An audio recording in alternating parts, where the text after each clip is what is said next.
ẹ̀yin èèyàn léèwò lẹ ṣe ṣe àlàáfíà ní ẹwà gbogbo lè ń kọ́ gist tẹ̀ní tí a gbọ́ wọn ní àǹtí wa Tóbi wọ́n lóyún òun fẹ́ ra lé sí Amẹ́ríkà òun ní US o ipe ibẹ̀ ló ń fẹ́ bí ọmọ òun sí ipe òun ò fẹ́ kí ọwọ́ èèyàn kọ́kọ́ kan ọmọ òun nítorí àwọn tí wọn ò fẹ́ kí òun bímọ láyọ̀ ẹ̀yin èèyàn lé gist tẹ̀ní nìyẹn tó bá jẹ́ ìgbà àkọ́kọ́ ní tẹ̀ ń darapọ̀ mọ́ Mashola Gist TV ẹ káàbọ̀ ṣé dáadáa ni mo bá yín gbogbo lé ń kọ́ orúkọ mi ni Mashola mo máa ń sọ Yorùbá lórí channel mi nítorí àṣà wa kó má bàa parun àti fún àǹfààní àwọn ìyá wa àti bàbá wa tí wọ́n gbọ́ èdè Gẹ̀ẹ́sì ẹyẹ èèyàn lé a máa ń sọ̀rọ̀ nípa celebrity gist royal gist politics àti gbogbo nǹkan tó ń ṣẹlẹ̀ ní agbègbè orílẹ̀-èdè Nàìjíríà tẹ́ bá ti subscribe ẹ tẹ notification bell yín ó ṣe pàtàkì so that a bá ti post any gist ẹ máa rí òkè ni ọlá yín á máa lọ ọlá yín ò ní lọ ìsàlẹ̀ láéláé bí a ṣe gbọ́ ọ wọ́n ní Tóbi ní òun fẹ́ ra lé sí Amẹ́ríkà òun fẹ́ bímọ sí Amẹ́ríkà pé nǹkan tí òun fẹ́ nìyẹn pé torí àwọn tí wọ́n ń jẹ́ lọ́sùn nínú pálásì kábíyèsí tí wọ́n fẹ́ kó ń bímọ ẹ̀yin èèyàn lé ẹ̀yin náà mọ̀ pé ní gist tèmi ń ṣe o èmi ò gbé gist pé Tóbi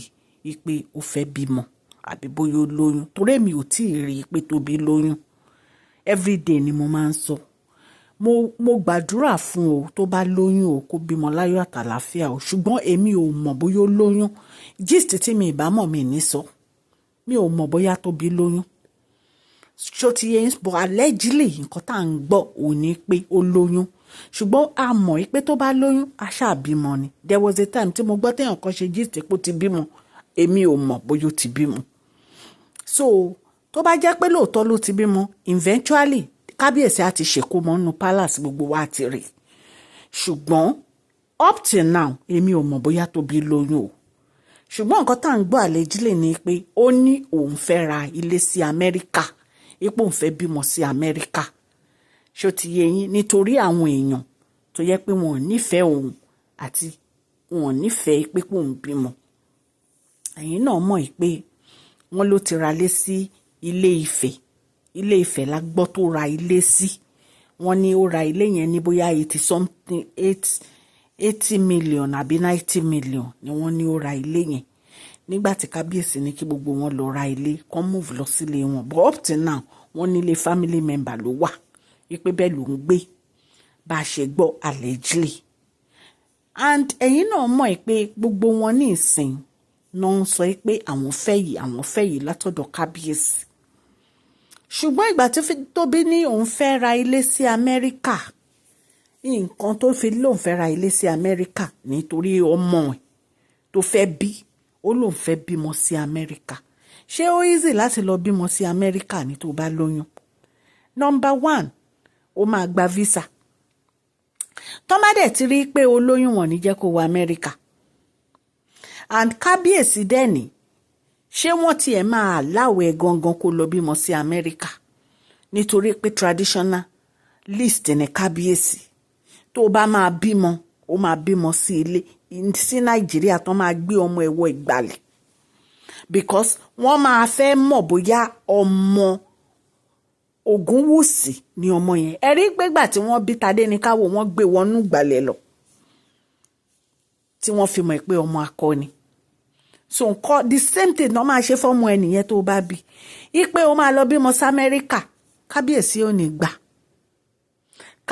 ò ní gbà ẹ dẹ̀ rántí pé Mariam ti sọ pé ó fẹ́ ṣe surrogate ni ipe bóyá èèyàn kan ló bá gbé oyún yẹn ipe ẹ rántí ìgbà tá a ṣe gist yẹn tí Mariam ń sọ allegedly pé ó ń fi nǹkan sínú ni ipe kì í ṣe pé Tóbi lóyún ṣó ti yé yín tí wọ́n fi ní pé kó dákẹ́ ipe tó bá yá tó bá tiẹ̀ wá jẹ́ pé Tóbi ń fi nǹkan sínú tó bá yá ṣe bá bímọ ipe ṣebí tó bá yá inú ẹ̀ ayọ̀ ipe ṣebí tó bá yá ṣàbímọ pé kò sẹ́ni tó lè fi irọ́ oyún parọ́ eventually oyún á jáde a dẹ̀ máa mọ̀ pé lóòótọ́ ló lóyún so wọ́n ní Mariam ní irọ́ ló ń pa o wípé ó fẹ́ ṣe surrogate mom ni wọ́n ní bóyá nítorí ẹ̀ ló fi ń gbé ìgbésẹ̀ láti lọ sí Amẹ́ríkà láti lọ bímọ sí Amẹ́ríkà so that a fi gbé ọmọ wá láti Amẹ́ríkà bóyá èèyàn kan ló fẹ́ bá a gbóyún l'Amẹ́ríkà àwọn ò mọ̀ bóyá òótọ́ ni o nǹkan tá a gbọ́ láwa torchlight sí ṣùgbọ́n lọ́wọ́lọ́wọ́ báyìí wọ́n ló ń demand pé òun fẹ́ ralé sí Amẹ́ríkà òun fẹ́ lọ bí ọmọ sí Amẹ́ríkà ọmọ ń deserve good thing nítorí pé ọmọ kábíyèsí ni ọmọ ń deserve good life nítorí pé ọmọ kábíyèsí ni first child tó máa bí fún kábíyèsí ni òun ní láti bímọ sí Amẹ́ríkà wọ́n ní nǹkan tó ń demand fún ni ẹ jẹ́ ká wá gbọ́ èsì tí kábíyèsí máa fún tá bá ti gbọ́ a máa mú wá fún yín ṣé mọ̀ pé mo ṣe sọ fún yín mo ní àlẹ́jì ni mo dẹ̀ tún sọ fún yín pé èmi ò mọ̀ bóyá lóòótọ́ ni Tóbi lóyún o èmi ò mọ̀ torí èmi ò tí ì rí Tóbi báyìí the only picture tí mo rí tó post immediately ló bring it down so a lè sọ pé lóòótọ́ ló lóyún we don't know I don't know but nǹkan tá à ń gbọ́ ni pé ó lóyún allegedly àti rí Tóbi kábíyèsí ò tí announce ẹ̀ wọn ò dẹ̀ tí a gbọ́ pé ìgbà kan náà ṣe gist pé ó bímọ